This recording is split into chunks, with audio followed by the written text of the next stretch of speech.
আজকে আমাদের সমাজে আছে কিনা? যখন যেমন তেমন সেজে হরেক সুরে গাহি গান, মসজিদে যাই মন্দিরে যাই, আমরা কেমন মুসলমান। আজকের আপনার কাছে আমানত রেখে গেছে, পরের দিন আপনি করছেন আমার কাছে টাকা রাখি নাই, আমার কাছে কিছু নাই। এইটাই হচ্ছে আমাদের চরিত্র। কথা বলেন ঠিক কিনা? আমাদের ভিতরে এটা অহরহ রয়েছে। অর্থাৎ আল্লাহ পাক বলছেন, তোমরা যদি আমাকে পেতে চাও, আমাকে যদি স্মরণ করতে চাও, কিয়ামত দিবসের প্রত্যাশা করো, আমার রাসূলের আদর্শে আদর্শবান হয়ে যাও। তার আদর্শের ভিতরে তোমাদের আদর্শ লুকায়িত আছে। আমার ভাইরা,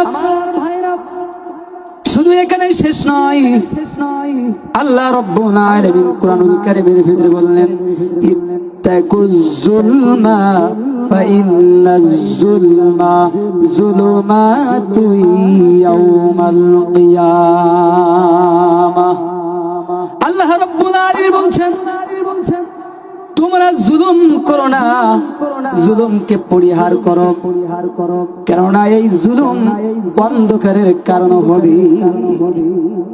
যারা জুলুম করতেছো অন্যায় ভাবে, অবিচার ভাবে, যাদেরকে তোমরা যাদের উপরে জুলুম করতেছো, নির্যাতন করতেছো, অন্যায় ভাবে জেল জুলুম, হত্যা, ফাঁসির কাস্টে ঝোলাচ্ছো, আয়নাঘর নামক জায়গায় বন্দী করে দিনের পর দিন, বছরের পর বছর গুম করে রাখতেছো, এদের জন্য ওই কিয়ামত দিবসে তাদের জীবনটা বরবাদ হয়ে যাবে। তাদের ওই কিয়ামতের দিন অন্ধকারের জন্য হয়ে যাবে। নাউজুবিল্লাহ। আমাদের সমাজে আছে না? আমাদের সমাজে আছেন। এই জুলুমটা কেমন দেখেন?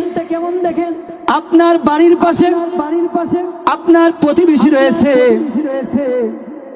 প্রতিবেশী ঘর থেকে বের হওয়ার, বাড়ি থেকে বের হওয়ার পথ নাই, রাস্তায় একটু পথ যদি আপনি দিয়ে দিতেন, আপনার গা ঘেঁষে তার বাড়ি, যদি 1 বিঘা তার পথ থাকে, ওই পথটা কিভাবে আপনি সব নিজের ভিতরে নেবেন, এই চিন্তা আমাদের আছে না? না, এই প্রতিবেশীর হক আমরা আদায় করি না, এদের উপরে আমরা জুলুম নির্যাতন করি।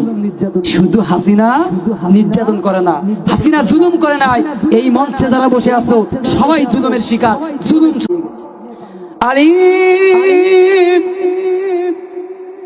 এই হলো খাতা খতিয়ান, এই হলো সম্পদ। ওগো আলিম, এগুলো আমি রেখে গেলাম। সকাল বেলায় তুমি কাফেরদেরকে, মক্কার মানুষ